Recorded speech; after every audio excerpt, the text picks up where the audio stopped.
vamos ouvir neste momento e convidar aquele que é graduado pela Faculdade de Direito da Universidade Cândido Mendes, conferencista, pós-graduado em Comércio Exterior pela Fundação Getúlio Vargas, sócio do Escritório de Advocacia Lobo IBS, especialista em relações de trabalho, professor do Instituto de Ensino e Pesquisas, o INSPE São Paulo, e da Associação Brasileira de Shopping Center, Abrace.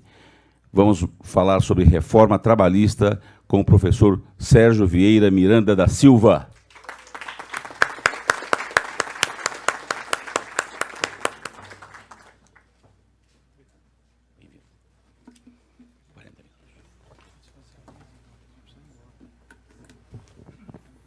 Senhores, bom dia. Gostaria de inicialmente cumprimentar a prestigiosa mesa, todas as autoridades presentes. Cumprimento aos senhores também e agradeço a oportunidade de participar desses debates. Meu tema é sobre a reforma trabalhista. Eu sou advogado, advogo há 20 anos, basicamente só faço isso da vida e digo para os senhores que eu sou um usuário do sistema trabalhista brasileiro. Não apenas um usuário, mas um usuário dependente desse sistema. Na verdade, eu dependo que o sistema funcione de forma adequada, de forma correta, até mesmo para a minha sobrevivência, né? As minhas ações elas precisam ter um fim, ter um andamento, e é nesse contexto de usuário desse sistema que venho trazer para os senhores a minha colaboração a respeito de uma visão prática de um advogado sobre o que precisa ser mudado na legislação trabalhista em termos de melhorias de forma geral para o Brasil. Rapidamente, até para poder chegar nas conclusões sobre o que seria desejável em termos de mudança, eu, refletindo sobre o assunto, identifiquei 4 problemas. Fiz um raio-x do sistema. 4 problemáticas que assolam justamente o sistema trabalhista brasileiro. A primeira problemática que consegui identificar é a existência de leis que são, de certa medida, ultrapassadas, né? Nós temos no sistema trabalhista uma legislação que é basicamente regulada pela Constituição Federal, com princípios e direitos básicos do trabalhador, no artigo 7º, pela CLT, que é a consolidação das leis do trabalho, algumas leis federais e regulamentações do Ministério do Trabalho. Pois, pasmem os senhores, que a CLT data de 1943, né? Já se vão praticamente 75 anos de consolidação das leis do trabalho. Em 1943, o Brasil tinha 45 milhões de habitantes e 70% da população vivia no campo. Hoje, nós temos mais de 200 milhões de habitantes e mais de 85% da população vive nas cidades. Houve, de fato, uma alteração do trabalho, né? O trabalho era rural e, hoje em dia, nós temos a questão de um trabalho urbano. Não obstante isso, a lei base que regulamenta essas relações de trabalho é uma lei de 1943. A própria Constituição Federal, reconhecendo os avanços que ela trouxe para o Brasil, é uma legislação de 1988, né? E, naquela época, nem internet existia. O fenômeno internet do Brasil é um fenômeno de 1990. E a gente vai ver aqui que este fenômeno ele trouxe inúmeras alterações nas relações de trabalho, numa velocidade exponencial nos dias de hoje. Na verdade, as relações de trabalho estão se modificando a cada dia, praticamente, se a gente pode dizer assim. E essa, digamos assim, a obsolescência da lei brasileira, ela se reflete e pode ser exemplificada de forma muito simples, como, por exemplo, no caso da terceirização, que é um debate muito em voga em relação à reforma trabalhista. Pois, pasmem os senhores, que muitos clientes me perguntam: olha, eu quero terceirizar os meus serviços, me digam onde está a lei da terceirização. Onde é que está regulado a terceirização? Não existe no Brasil uma lei que fale de terceirização. A terceirização é um fenômeno que ela é regulamentada, ou existem princípios da terceirização que são estabelecidos pelo Tribunal Superior do Trabalho, numa súmula, a súmula 331, que consolidou, ao longo de todos esses tempos, toda a jurisprudência, todas as decisões que foram sendo dadas a respeito do assunto e consolidou numa súmula aquilo que se entende hoje em dia pelos requisitos básicos da terceirização no Brasil. E lá estão dizendo, por exemplo, está exposto, por exemplo, a responsabilidade subsidiária do tomador de serviço, a proibição de atividade fim, tudo isso está regulamentado por decisões judiciárias sedimentadas numa súmula do Tribunal Superior do Trabalho. Nós temos hoje em dia novas formas de trabalho, ainda pendentes de uma regulamentação ou de um regramento que possa dar um mínimo de segurança para o empreendedor. Por exemplo, o teletrabalho, o home office, o trabalho em domicílio, nas suas mais diversas formas. Hoje em dia tem pessoas que trabalham 100% nas residências. Trabalham nas residências e nas dependências da empresa. Trabalham cada dia na dependência de uma empresa diferente. Né?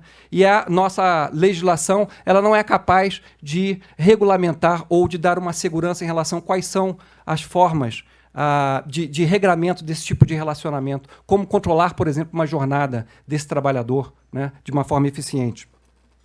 Hoje nós vimos aí na internet os booms das empresas de tecnologia, que trazem formas totalmente inovadoras de compartilhamento de serviços. Né? A gente escuta falar que foi montado em São Paulo um grande hub de tecnologia. O que seria um hub de tecnologia? Um espaço onde vão se agregar 30, 40 empresas incubadoras de tecnologia ao mesmo tempo, sobre o mesmo espaço, compartilhando servidores, compartilhando programadores, compartilhando o rapaz do cafezinho, compartilhando secretárias. Como lidar com esta nova forma de relacionamento de trabalho? Né? Isso tudo são os desafios que uma reforma trabalhista, além de outros que vamos trazer aqui, tem que enfrentar no futuro. Nós temos, por exemplo, a questão do Uber. Né? Só para colocar a questão do Uber, é uma relação de trabalho ou não é uma relação de trabalho? Se aplicam as proteções do empregado ou não se aplicam? Quer dizer, eu sou um empreendedor estrangeiro, quero trazer essa nova tecnologia para o Brasil. E aí pergunto, como lidar com essa situação face à legislação trabalhista? Essa nova tecnologia que vai mudar estruturalmente a forma de transporte na cidade, ela comporta a aplicação da lei trabalhista ou não? Né? São esses os desafios que precisam, sob o ponto de vista da modernidade da legislação trabalhista do Brasil. Então, esse é o primeiro desafio a ser enfrentado, é o primeiro entrave no nosso sistema. Leis ultrapassadas que não são capazes de lidar com problemas modernos, né? Com situações de trabalho modernas e com fenômenos decorrentes dessa situação de trabalho também inovadores. Por exemplo, o dano moral. O dano moral, para quem advoga na Justiça do Trabalho, para os senhores que são empresários, os senhores sabem que hoje em dia, de 10 reclamações trabalhistas, pelo menos 8 têm pedido de dano moral. E, no entanto, o dano moral não é um instituto que exista dentro do direito material do trabalho. Ele é um instituto que está lá na legislação civil. E tem que ser importado conceitos dessa legislação civil para se aplicar no âmbito do direito do trabalho. A questão da indenização pelo dano moral é algo absolutamente que causa perplexidade. Em casos semelhantes, se verifica indenizações que vão, já vi, de 45 mil a R$1 milhão.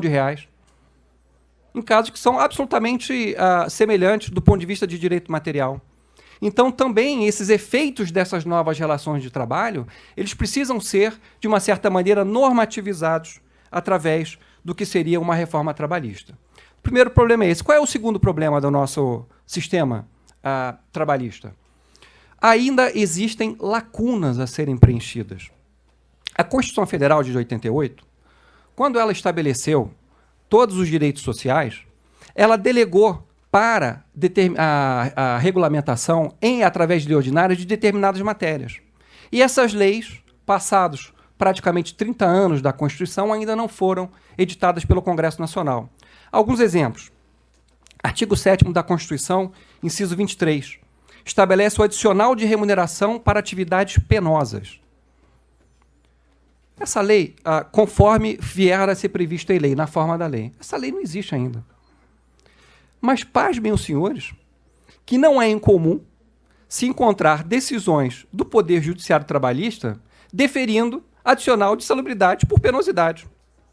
Acho que o Poder Judiciário ele vai preenchendo uma lacuna legislativa, já que diante da inércia do próprio legislador. Né? Encontrei, fazendo a pesquisa aqui para fazer a palestra para os senhores, inúmeras decisões aplicando o adicional de penosidade, que nem lei existe, que deveria estar regulado através de uma lei ainda lacunosa no nosso ordenamento jurídico.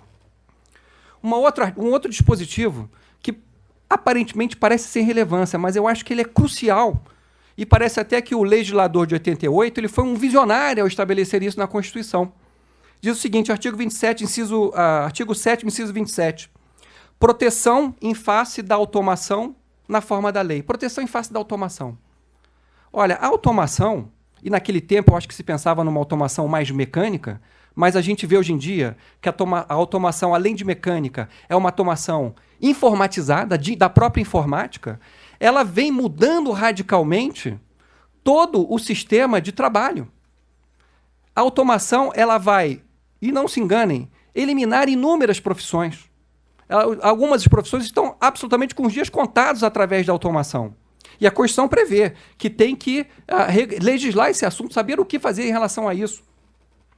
Robôs estão fazendo trabalhos de médicos. Aquele robô Watson, ele faz o trabalho de 1000 especialistas. É só você preencher com os dados, ele te dá 99% de acerto, um diagnóstico médico. Robôs já estão sendo utilizados na advocacia com precisão de 95% na solução de casos. Pesquisando na internet, encontrei aqui eles chamam de chatbot. Chatbot é um formulário que você preenche e ele automaticamente cria uma defesa para você. Conseguiu vencer, em 21 meses, 160 mil contestações de trânsitos no Reino Unido.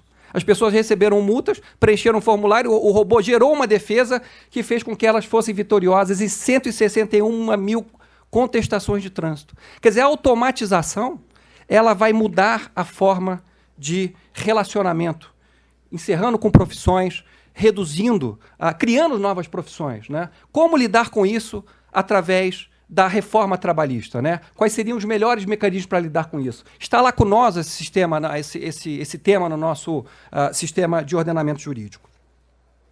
Um terceiro ponto que eu vejo de problema trabalhista é, evidentemente, o assoberbamento do Poder Judiciário. É muita reclamação trabalhista. Só no ano de 2015 foram 3 milhões de novas reclamações trabalhistas. 3 milhões de novas reclamações trabalhistas. Quem advoga, ou os senhores que são empresários, já mandaram prepostos ou foram pessoalmente no trabalho, sabem que é uma loucura. Quando você vai para uma audiência, o juiz tem 25 audiências para fazer numa parte da manhã, mais 25 para fazer à tarde. Dessas 25, 5 são audiências de instrução e julgamento marcadas de 10 em 10 minutos. Então, esse acúmulo de processos, logicamente, ele é prejudicial, porque, muito embora exista essa vontade de decidir bem os casos, a gente sabe que em 10 minutos não se resolve uma audiência de instrução e julgamento. O advogado, às vezes, se sente constrangido de pedir 3 provas testemunhais. O juiz só quer ouvir uma de um lado, outra de outro, encerrou aquilo, passa para a próxima. E muitas vezes, do lado do empresário, aquela audiência que está tendo é a audiência da vida dele. Ele só tem aquela reclamação, o valor da causa multiplicado por todos os direitos que o sujeito está pedindo lá, porque está uma causa exacerbada em termos de pedidos, dá 50 a 100 mil reais, quebra a empresa dele. E não tem por parte do Poder Judiciário, tendo em vista, logicamente, a esse enorme acúmulo de ações trabalhistas, uma repercussão de realmente dar a devida importância em relação a isso. O que fazer em relação a isso? Como diminuir essas ações? Como ajudar o Poder Judiciário, no âmbito de uma discussão, a enfrentar esses problemas também. O quarto problema, e aqui eu peço a atenção dos senhores, porque aqui realmente eu acho que é a essência e o mais importante daquilo que eu vou falar. No nosso ordenamento jurídico brasileiro, nós temos as leis positivadas, aquilo que está escrito, né?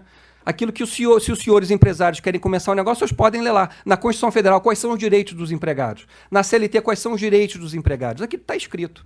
Agora, existe no campo do direito do trabalho, coisas que não estão escritas, mas que são essenciais para a compreensão do direito do trabalho, que são os princípios gerais do trabalho. Nenhum doutrinador, e eu diria nenhum juiz trabalhista, ele julga sem levar em consideração os princípios gerais do direito do trabalho. São esses princípios que vão informar a legislação e que vão formar, no final das contas, aquilo que vale. né? Esses princípios, só para dar alguns exemplos, o princípio da irredutibilidade salarial, o princípio da irrenunciabilidade de direitos, o princípio da lei mais favorável, da condição mais benéfica, o princípio da inalterabilidade do contrato de trabalho. São coisas que, para quem não é advogado do mundo jurídico, simplesmente não existem, mas que são fundamentais na hora da aplicação do direito e que vão repercutir, em função dessa aplicação, naquilo que você tem que pagar, no final das contas, para o empregado. E é por conta desses princípios, influenciando as normas trabalhistas, que 3 fenômenos têm acontecido na Justiça do Trabalho. Alteração do entendimento daquilo que está escrito, né? Você tem uma norma, aplica um princípio e, por conta daquele princípio, aquilo que está escrito passa a ter um outro sentido. E aí você é pego desprevenido. Eu vou dar exemplo do que eu estou falando um pouco mais na frente. Uma segunda coisa, em função de princípios, a gente vem observando criação de novas obrigações trabalhistas não previstas em lei, através de decisões judiciais, né? E através também desses princípios, a gente vem observando que as negociações coletivas, que é um instrumento base e essencial e necessário e o mais importante dentro das reformas, elas vêm sendo podadas através de decisões judiciais, ou sendo completamente invalidadas ou sendo limitadas no seu aspecto. Vejam bem como causa perplexidade a aplicação desses princípios nas leis trabalhistas. Mudança do entendimento daquilo que está escrito. A CLT tem um dispositivo que fala o seguinte: as negociações coletivas, elas têm prazo de validade de 2 anos. O prazo de validade é até 2 anos nas negociações coletivas. Está muito claro.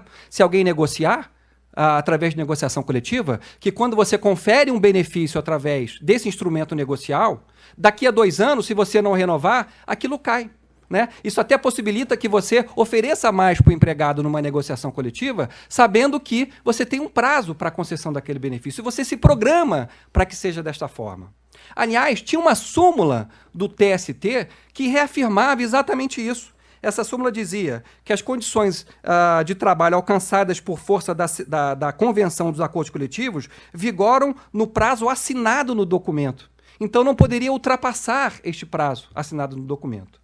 E os senhores que são empresários negociaram as suas convenções coletivas e acordos coletivos com o sindicato, forneceram benefícios adicionais não previstos em lei, com base justamente nessa certeza de que não seriam pegos desprevenidos lá na frente.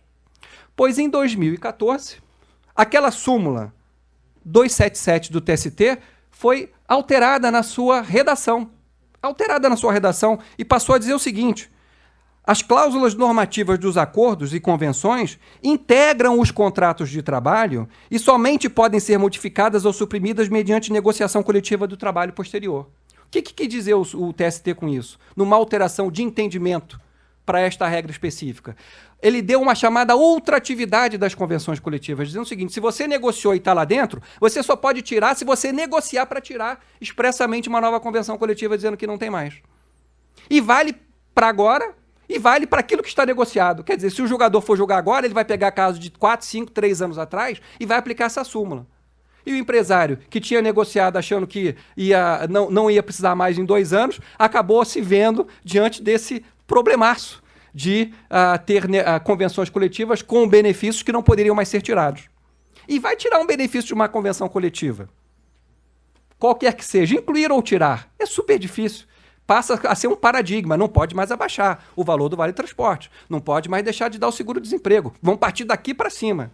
Então, por que houve essa alteração? Justamente por uma questão principiológica, né? Houve uma alteração na Constituição Federal que dispôs sobre sentenças normativas que nada tem a ver com acordos coletivos, dizendo que as sentenças normativas deviam respeitar aquilo que já estava negociado. Na sentença normativa, o TST falou: opa, se aplica para a sentença normativa, vamos aplicar para os acordos e convenções coletivas, né? Então, a principiologia mudando a alteração daquilo que está escrito, né?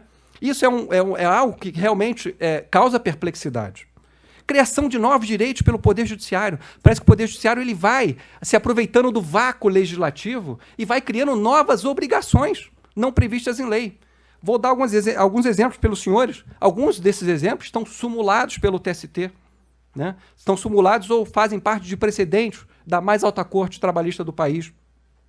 Estabilidade provisória da empregada gestante em contrato temporário, a súmula 244 TST. O que significa dizer isso? Você contrata lá a pessoa para um contrato de experiência por 45 dias.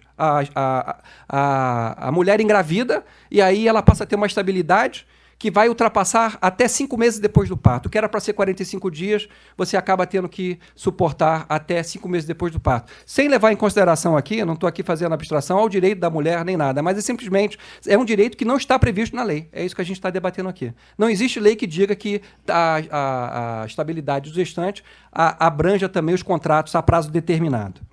Por exemplo, pagamento integral do intervalo intrajornada gozado apenas parcialmente, súmula 437 TST. O que diz? O intervalo intrajornada tem que ter um mínimo de 1 hora. Aí, por algum motivo, o sujeito gozou 40 minutos. É menos de 1 hora. O TST manda pagar a 1 hora completa, e não apenas os 20 minutos que faltavam para ele gozar do intervalo. Né? Então, às vezes, por questões de minutos, 10 minutos, 15 minutos ou 20 minutos, o empresário acaba tendo que pagar pelo intervalo completo da hora intrajornada. Não está disposto em lei, é também uma súmula do TST respeitada por todos os tribunais. E aí são várias. Equiparação salarial em cadeia, é a súmula 6 do TST. Para equiparação salarial é pagamento de salários iguais para pessoas que tenham a mesma produtividade, mesma experiência, com prazo mínimo, de pelo menos 2 anos, mínimo de 2 anos, máximo de 2 anos de diferença na mesma função. Né? O que diz o TST? Essa pessoa tem menos de 2 anos para essa. Só que essa tinha menos de 2 anos para essa e reconheceu o vínculo numa questão judicial. E essa daqui também tinha em relação a essa. Quer dizer, a diferença da primeira para a última são 10 anos. Né? Mas porque elas foram sendo equiparadas em cadeia, faz dizer com que o lá da ponta tenha que ter o mesmo salário ou equiparado um salário de uma pessoa que exerceu a sua profissão com mais de 10 anos de diferença, por exemplo. Não está dizendo isso na lei. A lei simplesmente fala que são pessoas com 2 anos, máximo 2 anos de diferença na mesma função. Portanto, e não obstante isso, há uma súmula do TST em relação a isso. Aqui, só para citar algumas, pagamento em dobro por férias pagas em atraso. Não é nem que o sujeito deixou de gozar as férias, simplesmente ele gozou as férias, mas recebeu em atraso. Ele recebe dobrado o pagamento dessas férias. Aí tem várias outras, indenização por lavagem de uniformes, enfim, uma série de obrigações não previstas em lei, mas sedimentadas como sendo obrigatórias por conta da legislação trabalhista. Eu já enfrentei, por exemplo, situações inusitadas. Eu, como foi falado aqui, sou palestrante da Associação Brasileira de Shopping Centers e defendo shopping centers. Nós tivemos que enfrentar uma situação onde se pedia gratuidade de estacionamento para funcionários de lojistas em shopping center. Ou seja, o funcionário do lojista deveria ter estacionamento gratuito dentro do shopping. E aí se pergunta, um shopping que tem 1.000 vagas com 500 funcionários, né, trabalhando, se todo mundo for de carro, não sobra vaga para os clientes. Né? E pasmem os senhores que existiu condenação em primeira instância, graças a Deus, revertida em segunda instância, de juiz que entendeu que realmente essa gratuidade de estacionamento era alguma coisa plausível, né? Que o estacionamento passou a ser um direito básico do trabalhador também. O mais importante ainda, e a gente está dentro dos problemas identificados na Justiça do Trabalho, no campo da criação de novas obrigações não previstas em lei, e aí eu diria que dentro dessas criações, a mais importante é a que eu vou dizer agora, a criação de novas formas de responsabilização do trabalhador, né? do empregador. Como é que o empresário ele se responsabiliza? Ou ele é empregado direto do funcionário e ele vai ter que pagar as verbas trabalhistas, ou ele vai ser um responsável solidário, né? Ele responde junto, por exemplo, num grupo econômico, as empresas do grupo econômico são responsáveis solidárias por adimplementos trabalhistas, ou ele vai ser um responsável subsidiário no campo da terceirização, se a empresa terceirizada não fizer o pagamento dessas verbas, ele vai ter que se responsabilizar por essas verbas. Até aí tudo bem, até aí o jogo está jogado, todo mundo sabe como é que funciona. Pois, pasmem os senhores, que começou a surgir um novo movimento doutrinário, com reflexo já em decisões judiciais, criando uma nova forma de responsabilização, a chamada responsabilização por subordinação reticular estrutural. Subordinação reticular estrutural. É uma palavra realmente muito difícil, mas eu acho que a dificuldade da terminologia vem justamente da possibilidade de uso infinito, né? A coisa é tão complicada de se falar que você pode usar para qualquer coisa. O que quer dizer essa teoria? Quer dizer que o tomador do serviço, né, ele responde pelos encargos trabalhistas de todos os empregados que participaram de uma cadeia de produção. A empresa A produziu, vendeu um produto para a empresa B, que fez mais um pouquinho, fez para a empresa C, fez mais um pouquinho e acabou na empresa D que vai vender. Essa empresa D responde pelo empregado A, pelo empregado do B, pelo empregado do C. Quer dizer, é absolutamente impossível numa sucessão de responsabilidade dessa, você saber se lá na ponta o sujeito que fez o botão da camisa, que foi vendido depois para a camisaria, adimpliu com todas as suas obrigações trabalhistas. E não obstante, inúmeras decisões do Poder Judiciário têm vindo justamente nessa atuada. E as decisões são assim, olha, tendo em vista a existência da subordinação reticular estrutural, condenam a empresa ao pagamento. Não se dá não há nem mesmo o trabalho de se analisar profundamente o relacionamento entre aquelas partes para uma condenação, né? Então digamos assim, perplexidades, elas causam realmente uma tremenda insegurança jurídica. O quarto ponto que eu vejo de problemática no nosso sistema trabalhista é justamente essa reiterada invalidação das negociações e dos acordos coletivos por parte do Poder Judiciário, né? Ou invalida ou diz que não é bem assim, ou poda as negociações coletivas. Olha, os empresários se empenham para negociar, os trabalhadores se empenham, os sindicatos se empenham para fazer uma negociação que seja justa, que seja equânime, que atenda aos interesses de todos os interessados. E chega lá no judiciário, o empregado fala, mas essa cláusula era nula porque afetou o meu direito, era indisponível, não podia ser negociado, etc. e tal. Só para lembrar para os senhores, a questão da negociação coletiva é impressionante, porque a própria Constituição Federal, no artigo 7º, inciso 26, diz o seguinte: é direito do trabalhador o reconhecimento das convenções coletivas. Quer dizer, a própria Constituição já diz que deve ser reconhecida as convenções e acordos coletivos. O Brasil é signatário de 2 convenções da Organização Internacional do Trabalho. A Convenção número 98, que diz o seguinte: deverão ser tomadas, se necessário for, por medidas apropriadas, as condições nacionais para fomentar e promover o pleno desenvolvimento e utilização de meios de negociação voluntária entre empregadores ou organizações de empregadores e organizações de trabalhadores, com o objetivo de regular, por meio de convenções coletivas, os termos e condições de emprego. Está na Convenção 98 da OIT, da qual o Brasil é signatário. Uma outra convenção da OIT, a número 154, da qual o Brasil também é signatário, tem um capítulo inteiro sobre negociações coletivas, no sentido de fomentar e de incentivar esse meio de composição entre as partes. Não obstante isso, o que se verifica? O Poder Judiciário cortando o efeito das negociações coletivas. Só para dar um exemplo, e aqui é interessante que tudo está sendo exemplificado. Na Constituição Federal diz o seguinte, especificamente na parte que fala dos turnos ininterruptos de revezamento. Fala o seguinte, o turno ininterrupto é quando o sujeito trabalha de manhã num período e trabalha à noite no outro, tá certo? E a Constituição fala o seguinte, olha, no turno ininterrupto, a jornada é de 6 horas, tá? Ok? Salvo o disposto em negociação coletiva. Salvo disposto em negociação coletiva. Quer dizer, a Constituição delegou para as partes a possibilidade de ampliar este horário, e sem nenhum limite. Logicamente que dentro da sua razoabilidade, da sua ótica, daquilo que os sindicatos de empregados, ou sindicatos de patrões ou empresas vão negociar daquilo que é razoável para eles. Pois bem, o TST veio e editou uma súmula e disse, olha, no caso das negociações sobre o turno ininterrupto, o prazo máximo é de 8 horas. Não pode ultrapassar 8 horas. Quer dizer, já vetou ali tipos de negociação elastecendo esse negócio. O que eu acho, assim, o resumo que eu acho que toda essa problemática traz? Ela traz uma enorme insegurança jurídica. Uma enorme insegurança. O empresariado, ele sabe jogar o jogo, ele quer jogar o jogo, mas ele quer saber quais são as regras desse jogo. Ele não quer ser surpreendido depois que o jogo terminou para saber que aquelas regras não valiam mais. Não é nem que a regra é alterada ao longo do jogo, porque muitas vezes ela é alterada depois que o jogo já se encerrou, o sujeito já foi mandado embora, você pagou, achou que estava tudo certo, aí vem uma mudança de entendimento, uma nova obrigação criada por jurisprudência que retroage e faz com que você passe a ser automaticamente devedor dessas obrigações. A reforma trabalhista, ela trata disso, ela trata da segurança jurídica, termos que sejam, uma legislação que seja clara, que atenda aos anseios. Do ponto de vista teórico, 3 pontos que eu vejo que poderiam ser essenciais numa reforma trabalhista. Primeiro, a validação da composição de conflitos individuais através de meios alternativos, fugindo do próprio Poder Judiciário Trabalhista, como até de esvaziar, o assoberbamento das reclamações. Conciliação, arbitragem e mediação, né?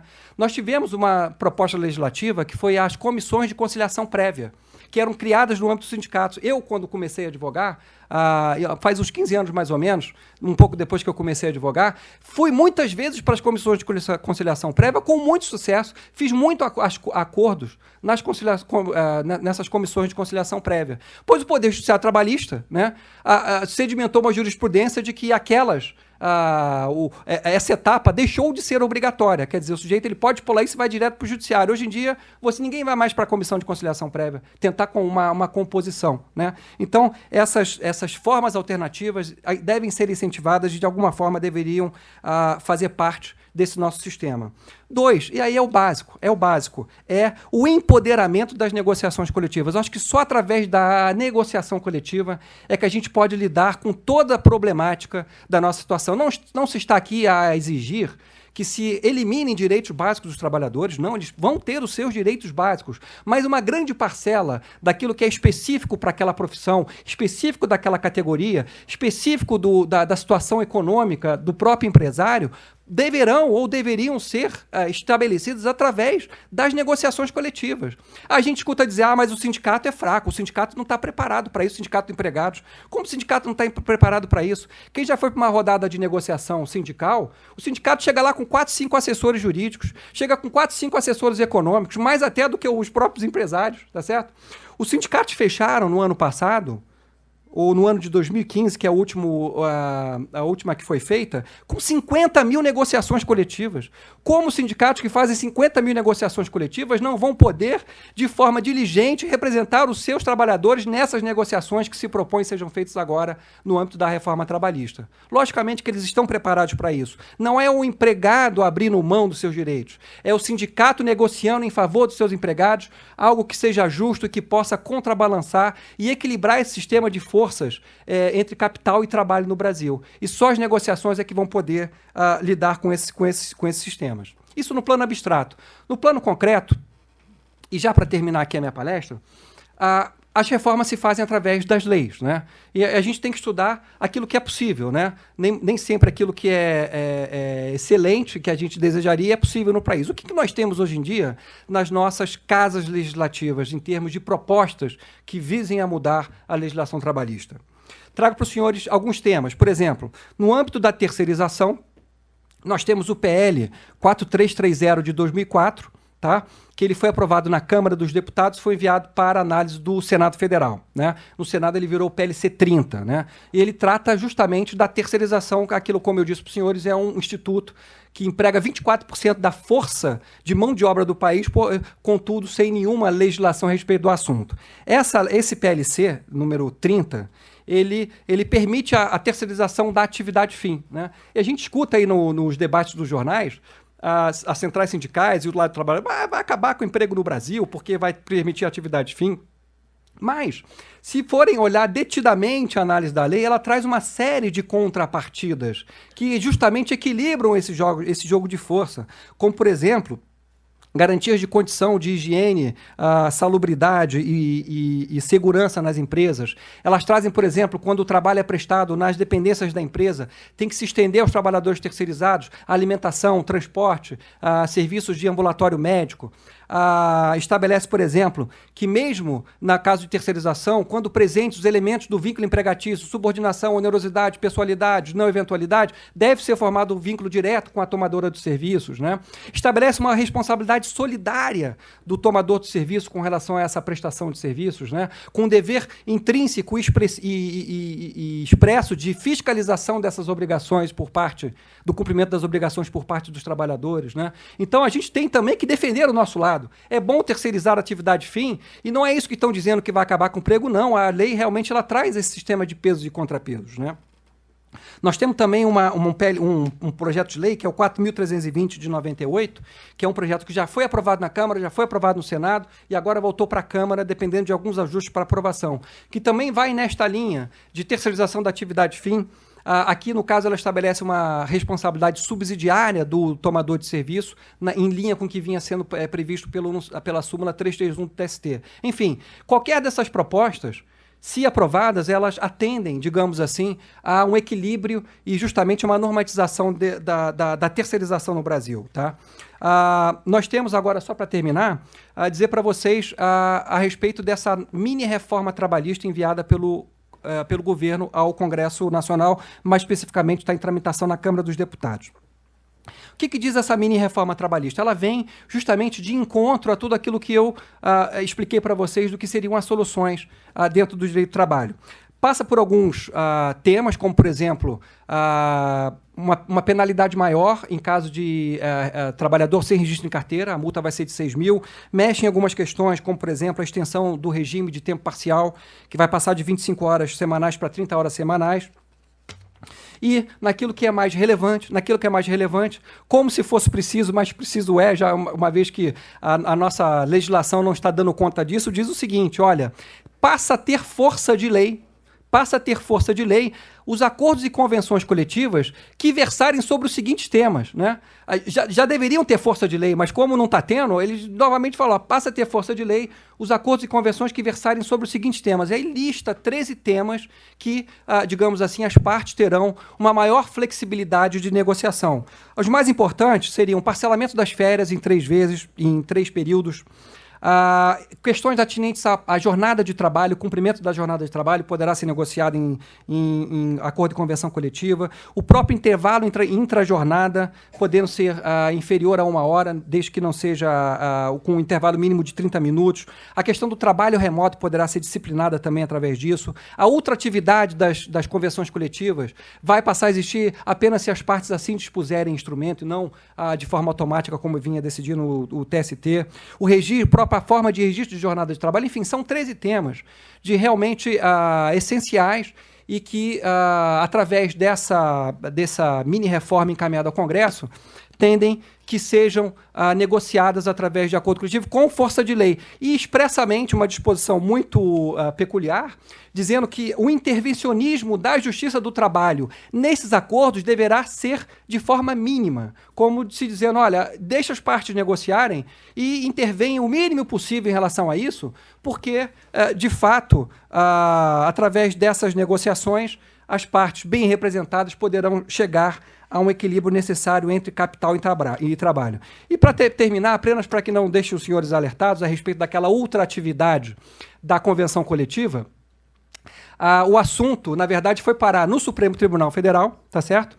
E através de uma liminar do ministro Gilmar Mendes, ele suspendeu todas as ações e todos os efeitos de decisões tomadas com base na súmula do TST que disciplinou a ultratividade das convenções coletivas. Então, esse tema, por enquanto, ele está em suspenso. Oxalá todos os nossos governantes tenham ou tivessem essa mesma visão a respeito dos assuntos trabalhistas em geral. Esperamos que os políticos também sejam iluminados aí na aprovação dessas reformas que o Brasil precisa, especialmente essa reforma trabalhista. Eu agradeço o tempo de vocês, fico à disposição, foi um prazer estar aqui. Muito obrigado.